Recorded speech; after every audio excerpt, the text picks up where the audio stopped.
Hi, my name is Akua. I am a former student of the University of Reading Henley Business School. I studied MSc International Finance and Shipping, and it was one of the best experiences of my life, partly because I traveled more than I studied.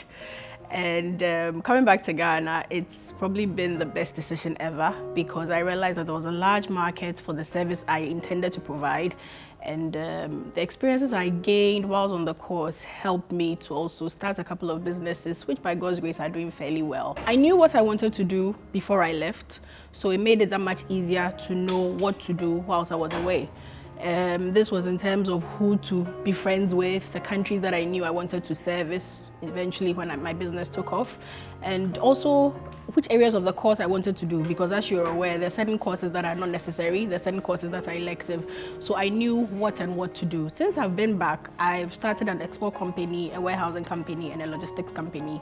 These provide services to both the mining and oil and gas sectors. What we do is provide warehousing, logistics, and transmission of goods from the port to the office or the warehouse of the customer. Not that the wearing people are already providing this service, but I think what gives me the edge is now I know more about the industry, so I add value addition. Instead of just providing the service, we go up and up, beyond and above.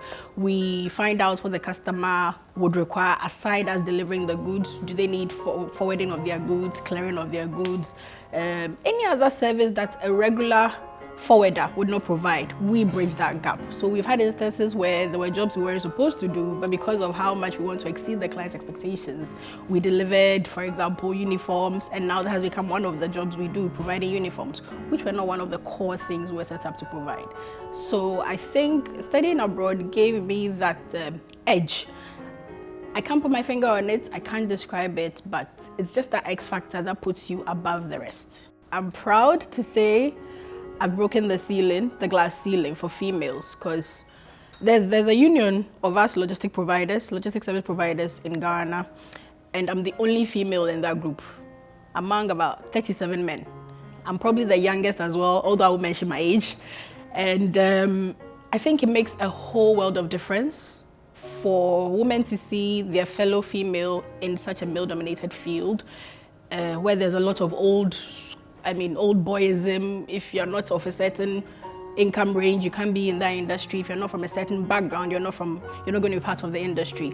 So for me, that is one major thing I think I've been able to achieve, to break the glass ceiling for females. Second is, of course, we pay taxes. So my taxes are helping finance a lot of the social intervention projects. Thirdly, we provide employment. For me, this is very key. Because if you're doing something that only puts money in your pockets, I don't think you're doing much. But if you're able to improve society by virtue of providing employment, providing a source of livelihood for families, for husbands who can thereby take their children to school. I'll give you an example. There's a gentleman we work with, Kofi Edu. He's in Prestia. And he used to work with Newmont, and then Newmont followed up the operations in that part of town, so he was out of work. So when we first got into Prestia to start our business, we needed people who were familiar with the area to take us around, to let us know the lay of the land. And this gentleman was just hanging around with our team. You know, everywhere we go, he's just part of us. So we asked him, don't you have a job? Don't you have anything to do? He says, oh no, if you need me, I'm available. So he started on like a higher basis. A day, we give him 20 cedis. And apparently that 20 cedis pays for school fees, pays for toiletries in the house, pays for their lunch, pays for dinner. He gives it to his wife to go to the market. And when this issue was brought to our attention, we decided then let's just employ him full time. We did not have a role for him immediately, but to see how far the little we're giving him was going gave us even a bigger idea on how to create a portfolio of services within Prestia so that we could keep him fully employed. So this for me is extremely fulfilling. If I could employ one person, for me that's enough. But for us, we employ over 30 people, and it's a major thing. We pay them well, we pay their SNIT contributions, we pay taxes, and I can't overemphasize how much that means to me. So I think that would be my contribution, and I feel we're going to do better.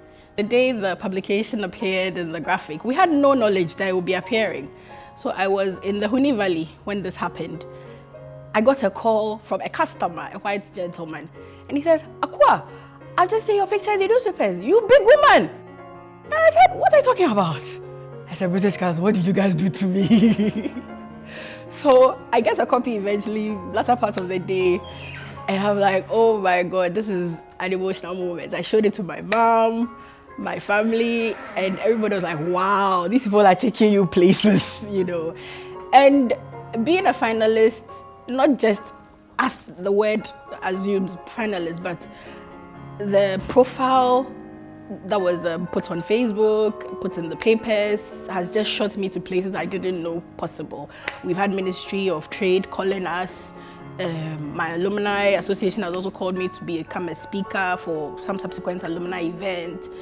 I mean, they knew I was an alumni, but now I'm standing out of the crowd.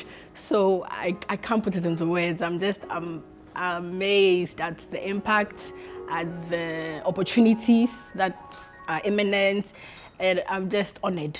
Above all, I'm honored, because when you were in school in the cold, trudging through lectures, going back and forth, you don't think you ever come out and be recognized like this. So, and I tell you this, if I don't win, look, I've won already, because you guys have done amazing for me, and I can't thank you enough. So yeah, I feel very good about being a finalist. I'm very passionate about my education, not just everybody's, but mine.